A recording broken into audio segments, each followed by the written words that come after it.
देश भर में मेडिकल सेवाएं शनिवार को चरमरा उठी। डॉक्टर हड़ताल पर हैं। वे कोलकाता के आरजीकर मेडिकल कॉलेज और अस्पताल में ट्रेनी डॉक्टर के साथ कथित बलात्कार और हत्या का विरोध कर रहे हैं और इंसाफ की मांग कर रहे हैं। इंडियन मेडिकल एसोसिएशन ने शनिवार सुबह 6 बजे से 24 घंटे तक हड़ताल का ऐलान किया है।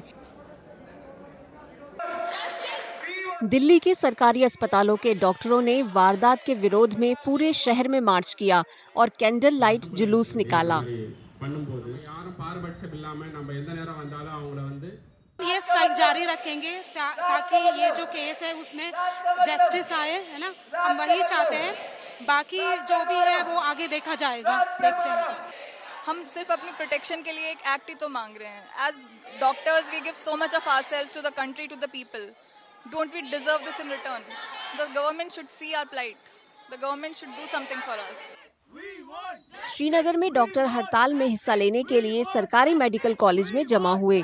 बारिश के बीच उन्होंने कोलकाता में अपने सहकर्मी के लिए इंसाफ की मांग की।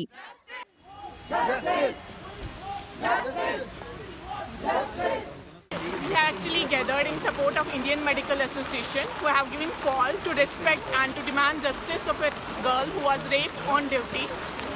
So we have shut down all the OPDs and all the routine work has been suspended, and we are with the Indian Medical Association for this, and we want justice for the resident doctor who was raped, who was on duty and was raped brutally.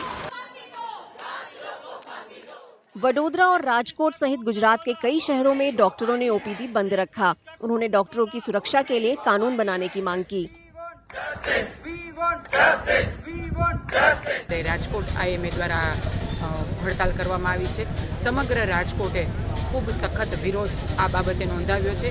તમામ હોસ્પિટલો, સંસ્થાઓ, corporate હોસ્પિટલો, private હોસ્પિટલો બધા જ લોકોએ આજે પોતાની ઓપીડી અને ઇમરજન્સી સેવાઓ પણ બંધ રાખી છે।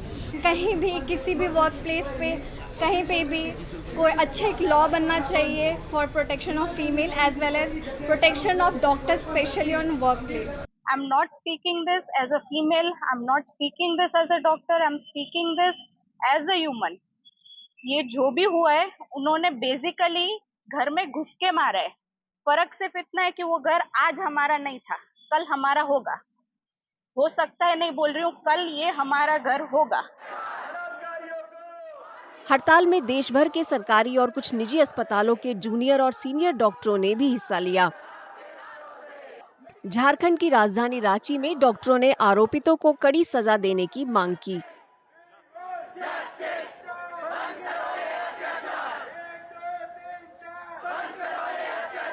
अगर हम सुरक्षित नहीं है तो कहां से जनता को, मरीज को हम अपना बेस्ट ट्रीटमेंट दे पाएंगे। ये बात सरकार को समझना होगा कि जब तक हम सुरक्षित वातावरण में आप चिकित्सकों को नहीं रखेंगे तब तक आप बेहतर चिकित्सा की उम्मीद नहीं कर सकते। महिलाओं के मामले में जहां हम एक और इतनी आगे जा रहे हैं, उससे कहीं ज्यादा हम पीछे की ओर जा रहे हैं और हम सभी स्तब्ध हैं। हमारे पास कोई शब्द नहीं है बोलने के लिए, और मेरे विचार से या तो संस्कार या सजा, यही दो चीज है जिससे ये दुर्घटना रुक सकती है और ऐसी सजा हो कि दोबारा हमें ये देखने के लिए दुनिया में ये इंसिडेंट्स नहीं मिले।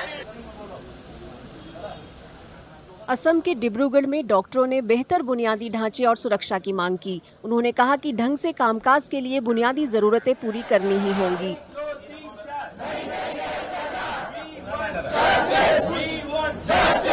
This is not what we deserve after 36 long hours of duty.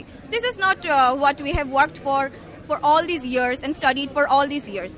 Our duty is to serve the patients. Our duty is to cure the patients.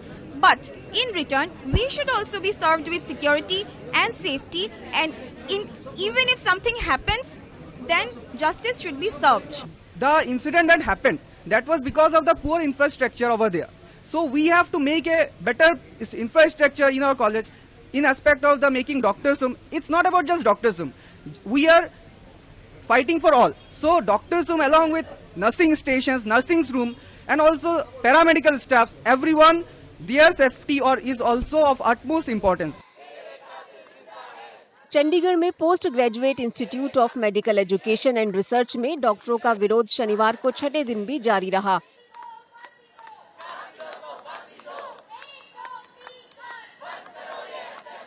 पुराने और नए दोनों मरीजों के लिए ओपीडी सेवाएं बंद रहीं। हालांकि इमरजेंसी सेवाएं चलती रहीं।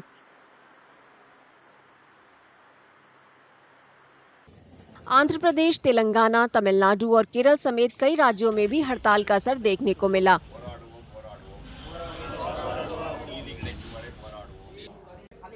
आईएमए ने 5 मांगे रखी हैं। इनमें रेजिडेंट डॉक्टरों के काम करने और रहने की सुविधाओं को बेहतर बनाना और डॉक्टरों के खिलाफ हिंसा की जांच के लिए केंद्रीय कानून बनाना शामिल है।